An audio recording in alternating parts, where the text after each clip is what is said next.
Il était prévu sur 3 jours, il n'aura finalement duré qu'1 heure.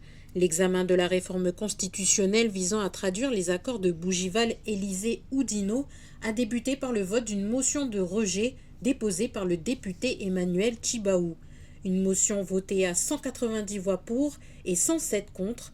Toute la gauche et le Rassemblement national ont expliqué tour à tour leur vote.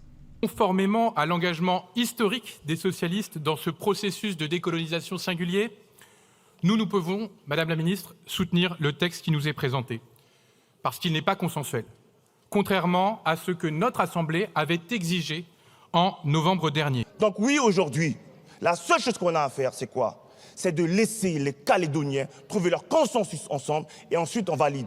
La seule issue conforme à la parole donnée par l'État est de convoquer les élections provinciales immédiatement, d'abandonner Bougival, de relancer un cycle de négociations avec les nouveaux élus relégitimés par l'onction du suffrage populaire. Ce texte, nous le rejetons, car il nous apparaît dangereux pour l'unité nationale et qu'il entrave les efforts pour redresser économiquement l'île.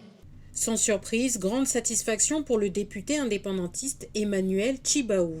Aujourd'hui, la phase elle est importante et puis c'est aussi un message lancé à tous ceux qui veulent aujourd'hui se convaincre que la Calédonie se construira en opposition les uns aux autres. Nous, on a la force de croire que c'est par la conjugaison du nous ensemble, peuple colonisé, victime de l'histoire, et tous ceux qui s'engagent pour respecter les engagements de la France sur le droit des peuples à disposer d'eux-mêmes.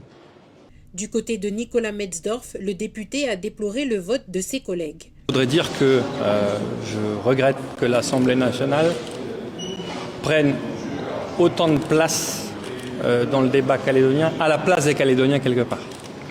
J'aurais aimé que, l'Assemblée nationale puisse débattre des accords qui ont été signés. Ça aurait été un minimum de respect pour les Calédoniens qui soutiennent ces accords, et ils sont nombreux.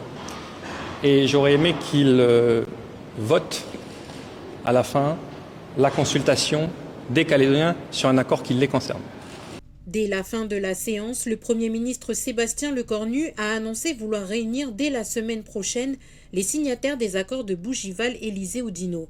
Au niveau local, les loyalistes ont indiqué travailler dans les semaines à venir à la construction d'une majorité parlementaire afin d'ouvrir le corps électoral le plus largement possible pour les prochaines provinciales.